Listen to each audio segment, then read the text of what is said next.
Fala galera, belezinha? Marcel Viana aqui, seja bem-vindo à segunda aula do nosso curso Violão Primeiros Passos. E nessa aula aqui eu vou te ensinar a ler cifras. E é importante que você preste muita atenção porque tudo que a gente vai trabalhar a partir de agora vai depender muito desse detalhe que a gente vai estudar aqui, tá bom? Lembrando que esse daqui é o primeiro módulo do meu curso de violão para iniciantes. E se você quiser ter acesso a todas as aulas desse curso, clica aqui na descrição que tem o acesso, tá bom? Lembrando também, participa do nosso grupo de estudos para violão, que a gente está compartilhando muito conteúdo exclusivo lá, tá bom? Então vamos embora para a aula. Nessa aula aqui a gente vai aprender a ler cifras, tá bom? Tanto ler ela lá no PDF, na folha ou no site que você estiver consultando, quanto passar elas pro violão, tá bom? As cifras são muito importantes porque são alguns códigos que a gente coloca para poder identificar alguns acordes das músicas e algumas coisas do tipo. Por exemplo, aí você está vendo a cifra de uma música do nosso e-book aqui do curso. Então, veja que tem algumas letras em cima da letra da música, né? Isso daqui representam acordes e dessa forma a gente também consegue ler eles aqui codificados através dessas letrinhas aí, tá bom? Então, basicamente, para poder entender isso, é uma codificação que a gente usa, porque senão a gente fica um nome gigante, porque a gente tem vários nomes de acorde e fica um nome gigante em certos acordes. Isso daí geraria um sério problema para a gente conseguir escrever isso daí. Então, como ler cifras? Primeiro passo, a gente tem que entender isso daqui, ó. 7 notas musicais naturais, a gente tem o Dó, o Ré, o Mi, o Fá, o Sol, Lá, Si. Então, a primeira coisa que é bom você decorar aí, Dó, Ré, Mi, Fá, Sol, Lá, Si, tá bom? Para cada uma dessas notas, quando a gente vê elas assim isoladas, a gente chama de notas, ou seja, é um som. Então, quando eu pego o violão aqui e toco uma corda, isso é um único som, logo, isso é uma nota. Agora, quando eu vejo com letras, normalmente a gente chama de acorde. Então, um acorde é um conjunto de notas tocadas simultaneamente, tá bom? Então, essa é a primeira coisa aí que você tem que entender, ok? Então, a gente normalmente escreve acordes com letras. E para cada nome de nota aí, a gente tem um acorde correspondente aí que vai ser uma letra. Então, o C representa o Dó, o D representa o Ré, o E representa o Mi, o F representa o Fá, o G representa o Sol e o A representa o Lá e também o B representa o Si, tá bom? Então, dessa forma aí, pode decorar que vai dar super certo aí. Uma coisa legal que a gente fala também é o seguinte, que quando as letras vêm sozinhas, a gente costuma entender elas como acordes maiores. Então, se você vê o Dó, é um C, né? É um Dó maior. Se você vê um D, é um Ré maior e assim vai. Mi maior, Fá maior, Sol maior, Lá maior e tudo mais. A gente tem uma coisa que fica diferente aqui, que é quando a gente vê uma letrinha minúscula, tá bom? Que significa menor. Normalmente, quando a gente vê a letra lá, a gente não fala que é maior, né? A gente sabe que é um acorde maior, que é um Dó maior, por exemplo, mas a gente não fala Dó maior, a gente só fala Dó. Tá subentendido que é maior, tá bom? Agora, quando a gente quer um acorde menor, a gente coloca essa letrinha para simbolizar o menor. Ou seja, um CM é um Dó menor. Um DM é um Ré menor e assim vai. Mi menor, Fá menor, Sol menor e assim vai. Temos algumas alterações aqui que eu não vou entrar muito em detalhes nelas, mas você vai ver aí muitas vezes, então é bom você já saber os nomes. Depois eu vou explicar com mais detalhes, tá bom? Então, essa primeira alteração aí é um sustenido. Esse símbolo aqui, sustenido. Grava esse nome, tá bom? Então, por exemplo, se tem um D acompanhado de um sustenido, ele vai chamar Ré sustenido. Mesma forma, um F acompanhado de um sustenido, Fá sustenido. Pode vir menor também, então. Sol sustenido menor, tá bom? Lá sustenido menor, ok?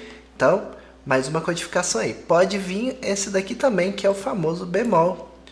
O bemol, ele é representado por esse Bzinho aí. Ele tem uma pontinha assim, mas como a gente não tem representação aqui, no computador a gente normalmente usa o B, tá bom? Então, bemol, se vier um D acompanhado do B, é um Ré bemol. Se vem um E acompanhado do B, Mi bemol. Da mesma forma, aqui G, BM, Sol bemol menor. ABM, Lá bemol menor. Simples assim, tá bom? Outra coisa legal aí é que podem vir números, e normalmente a gente fala pelo nome ordinal desse número, né? Então, a gente tem aqui um A9, a gente vai ler como Lá com nona. B7, Si com sétima. G4, Sol com quarta. BM7, Si menor com sétima. AM11, Lá menor com 11ª.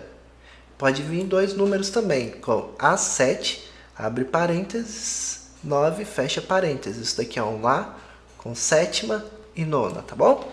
Então, é assim que a gente lê os números.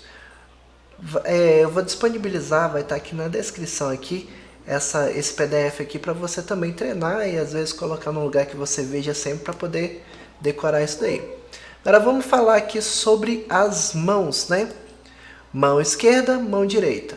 Mão esquerda, a gente sempre fala mão esquerda, a mão que vai no violão. Independente se é canhoto ou destro, a gente vai falar, toda vez que alguém falar mão esquerda, provavelmente vai estar falando da mão que vai no braço do violão.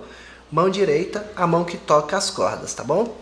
Então a forma gráfica aqui pra gente ver isso daqui, a primeira coisa que a gente tem que entender é que na mão esquerda a gente tem dedo 1, 2, 3, 4 e P. Tem muita gente que chama de 5 também, tá bom? Às vezes tem alguns acordes que a gente usa esse dedo aqui, a gente vai chamar de 5. Então, esse é o nome dos dedos, tá bom? Na mão direita aqui a gente vai ter P, I, M, A. E às vezes aparece um I minúsculo aqui, mas é muito raro, que seria o dedo mínimo, tá bom? Então, isso daí é bom você entender também. Por quê? Quando a gente vê as formas de acordes na forma gráfica aqui, que são isso daqui, a gente vai ler usando até esses números. Basicamente, esses números aqui dentro das bolinhas significam qual dedo você vai usar. Então, aqui dentro da bolinha tem 1, você vai usar o dedo 1. Dentro da bolinha tem o dedo 2, você vai usar o dedo 2 e tudo mais. Aqui a gente está vendo várias formas de fazer o acorde de Dó maior, tá bom? Isso daqui basicamente representa o violão como se ele estivesse em pé, ok? Ou seja, as linhas verticais representam as cordas e as linhas horizontais representam os trastes. Ou seja, nesses quadradinhos aqui a gente tem a primeira casa, a segunda casa, a terceira casa, a quarta casa, assim vai. Agora, com relação às cordas, a gente sempre vai pensar da direita para a esquerda, mais fina a mais grossa. Então, da direita vai ser mais fina, a de baixo, a corda de baixo, e da esquerda vai ser a mais grossa, ou seja, a corda de cima, tá bom? Tá vendo que tem umas bolinhas aqui? Eu não vou explicar porque tem uma bolinha preta e porque tem uma bolinha branca, mais pra frente a gente vê isso. Mas as bolinhas são onde a gente pode tocar, e o X significa que a gente não pode tocar essa notinha aí, essa corda. Então, por exemplo, nesse acorde aqui, esse primeiro C aí, que é o Dó, a gente não pode tocar o Xzinho aí, beleza? Essa corda aí a gente evita. Tá vendo que tem várias formas de fazer o mesmo acorde, né? E pode aparecer algumas coisas interessantes aqui. Por exemplo, essa barrinha aqui significa pestana, ou seja, a gente vai prender todas as cordas com um dedo só, deitado. Mais pra frente a gente vai aprender isso daí, tá bom? Você pode ver aqui também que nessa quarta forma aqui tem um quinto aí, né? Quinta. Por que tem essa quinta? Porque isso representa que essa casa que tem o 5 do lado é a quinta casa. Então você vai lá na frente montar esse acorde. Por exemplo, aqui nessa última da primeira fileira aqui tem um 8, oitava. Então, essa primeira casa aí vai representar a oitava casa lá do violão, tá bom? Então, basicamente é isso. Vamos pensar aqui, ó. A gente está vendo um Dó aí. A gente vai pensar aqui, ó. Dó, dedo 1, né? Bolinha tá com 1. Na corda 2, casa 1. Dedo 2, eu tô falando do segundo acordezinho aí, tá bom? Do segundo desenho. Dedo 2 vai lá na quarta corda, segunda casa. E dedo 3 vai lá na quinta corda, terceira casa. E a gente toca da quinta corda para baixo. Isso é um Dó maior. Apesar que aqui tá falando que tem um X aqui na primeira corda, mas Acredito que isso tenha sido um errozinho aí de impressão aí, porque a gente pode sim tocar essa primeira corda aí, que é a corda mais fina, tá bom? Então basicamente é assim que a gente lê cifra, vai ser bem importante, porque quando a gente chegar aqui no e-book aqui, a gente vai encontrar aí o nome da música, os BPMs, né, ou seja, a velocidade, que a gente vai controlar lá no metrônomo. A gente vai encontrar a batida. Quando a setinha estiver para baixo, você vai tocar para baixo. Quando a setinha estiver para cima, você vai tocar para cima. E quando a setinha estiver com X, significa que você vai abafar, tá bom? E basicamente isso que a gente vai começar a aprender aqui, tá bom? E eu quero saber se você gostou dessa aula. Deixa aí nos comentários, tá bom? Aproveita para se inscrever no canal, curtir e compartilhar com seus amigos. Não esqueça do nosso grupo de estudo com os materiais extras, tá bom? Muito obrigado por tudo e falou!